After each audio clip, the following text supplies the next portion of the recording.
غلام تھے وہ سب سے زیادہ ستائے گئے، اس لیے کہ غلاموں کے تو حقوق ہی کوئی نہیں تھے۔ بلال غلام تھے، ابو فقی غلام تھے، زنیرہ ایک کنیز تھی، ان کو جو ماریں پڑی ہیں اس کا آپ کو معلوم ہے۔ حضرت بلال کے ساتھ جو کچھ امیہ ابن خلف نے کیا کہ جس طریقے سے کہ حیوانوں کی لاشیں جو ہے کھینچ کر گھسیٹ کر لے جائی جاتی ہیں، ان کی گردن میں رسی ڈال کر گھسیٹتے، اسی طریقے سے حضرت بلال کے گردن میں رسی ڈال کر ٹھیک دوپہر کے وقت مکے کی سنگلاخ گلیوں کے اندر گھسیٹا جاتا تھا۔ نیچے زمین جل رہی ہے توے کی طرح، اور ویسا بھی ہوتا تھا کہ چت لٹا دیا، اوپر سے وہ آگ مکے کا کہ سورج جو ہے ذرا نوٹ کیجئے، آگ برسا رہا، نیچے زمین توے کی طرح جل رہی ہے، اور ایک بھاری سل بھی لا کر جو ہے سر پر رکھ دی، چھاتی پر رکھ دی گئی ہے کہ آواز نہیں نکل رہی، جھاگ نکل رہے منہ سے، لیکن اس حال میں بھی احد احد احد ایک ایک اللہ، قل هو اللہ احد الفاظ نکل رہے۔ یہ ہے وہ صبر، صبر علی الابتلاء، صبر علی الایذاء، یہ ابتلاء اور ایذاء پر صبر ہے۔ جھیلو، برداشت کرو، اس توحید پر قائم رہو، محمد کی رسالت کے اقرار کرتے رہو صلی اللہ علیہ وسلم، لیکن ہاتھ نہیں اٹھانا۔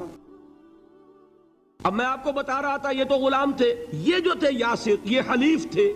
غلام تو نہیں تھے نا۔ البتہ وہ ابو جہل کے چچا کی کنیز تھی یہ سمیہ، انہوں نے اجازت لے کر ان سے نکاح کر لیا، یہ تو کنیز رہیں گی۔ بیٹا جو ہوا وہ بھی ایک طرح سے جب کنیز زیادہ ہے تو غلام ہو گیا، عمار ابن یاسر۔ وہ جو شخص تھا بہت شریف النفس ابو جہل کا چچا، وہ مر گیا، اب ابو جہل جو ہے اس خاندان کا سربراہ ہے، لہذا یہ تینوں جو افراد ہیں وہ اس کے رحم و کرم پر ہیں۔ یاسر کو بھی پروٹیکشن اگر ہے تو ابو جہل کی ہے، ابو جہل جو چاہے کرے، اور سمیہ تو کنیز ہے ہی، اس کا تو کوئی حق ہے ہی نہیں، جو چاہے کرے، اور عمار ان دونوں کا بیٹا ہے،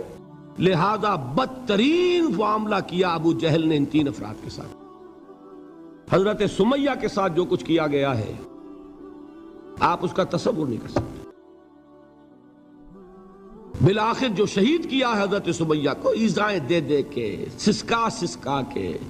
ان کے جسم کے نازک حصوں کو جلا کے، داغ دے کر، کہتا کیا تھا، ایک دفعہ کہہ دو کہ میرا جو یہ بت ہے یہ بھی الہ ہے،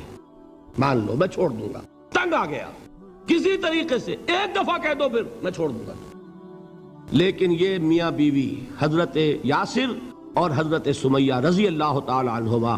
یہ ہے ثبات، یہ ہے صبر، یہ ہے استقلال، ایک مرتبہ بھی کہنے کے لیے تیار نہیں ہو، جو چاہو کر لو، اب ہم تو اس سے پیچھے نہیں ہٹیں گے۔ تنگ آ کر اس نے حضرت سمیہ کی تو شرمگاہ میں برچھا مارا ہے اور شہید کیا۔ حضرت یاسر کے بارے میں ایک روایت یہ ہے، ستا ستا کے، تنگ کر کر کے، آخر کار جو ختم کیا، انہیں شہید کیا کس طرح، 4 سانڈ اونٹ جوان، ان سے رسے باندھے،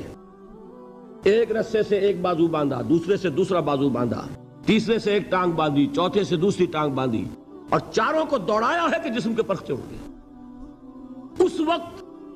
سامنے سے حضور گزرتے تھے جبکہ آل یاسر کے ساتھ یہ معاملہ ہو رہا ہے، کیا فرماتے تھے، اسبروا یا آل یاسر فإن موعدکم الجنہ، اے یاسر کے گھر والوں صبر کرو، جھیلو،